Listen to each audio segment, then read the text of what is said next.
Betrayal doesn't always come crashing through the door. Sometimes it creeps in quietly, revealed in whispers you never wanted to hear. For me, it was the night my best friend showed up at my door, his face pale, his voice shaking with something he didn't want to say. I had known Jake since childhood. We'd been through everything together: college, first jobs, marriages. If there was one person I trusted outside of my family, it was him. That night, when he asked if we could talk privately, I knew something was wrong. We sat in my living room. He couldn't look me in the eyes at first. He just kept rubbing his hands together, his jaw clenched. Finally, he spoke. "Daniel," he whispered, "I don't know how to say this, but I can't keep it from you any longer. I saw Hannah with someone else. And it wasn't just once." My stomach dropped. For a moment, the room spun. "What do you mean, with someone else?" I asked, my voice trembling. Jake swallowed hard. "I caught her last week. At a hotel outside town. And tonight. I saw them again. Same man. Same place. I'm sorry, but you needed to know." The words tore through me like glass. I wanted to deny it, to shout at him, to accuse him of lying.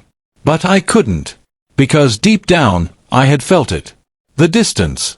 The late nights. The sudden coldness in Hannah's voice. I had ignored the signs because I didn't want them to be real.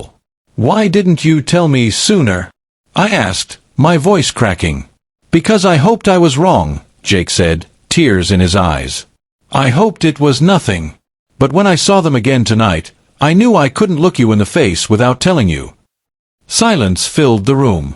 My world, once steady, felt like it was collapsing beneath me. The woman I had trusted, the partner I had built my life with, had betrayed me. And the man telling me was the one I had trusted most to guard my back. That night, I couldn't sleep. Every memory of Hannah replayed in my mind: our wedding day, the birth of our kids, the laughter we once shared. Now each memory felt poisoned.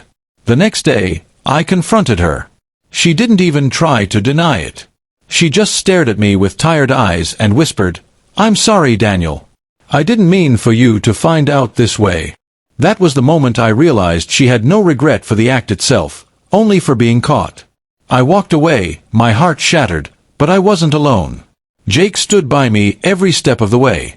He helped me through the painful days that followed, the conversations with family, the decisions about what came next, the nights when anger and sorrow nearly swallowed me whole.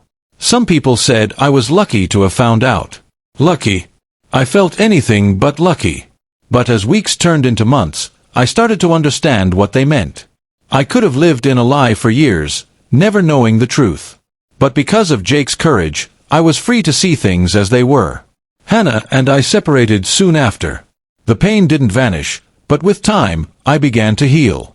I realized that betrayal, as devastating as it is, doesn't define the betrayed, it defines the betrayer. And through it all, Jake remained my anchor. The night he told me the truth was the night I thought I had lost everything.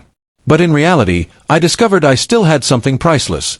A friend who valued honesty over comfort, loyalty over silence. Looking back, I know now that betrayal will always sting. But sometimes, it also reveals the people who truly belong in your life. My wife showed me who she was. And my best friend showed me who he had always been. So when people ask me how I survived it, I say this: I lost a marriage, but I found clarity. And sometimes, the truth hurts, but it's the only thing strong enough to set you free.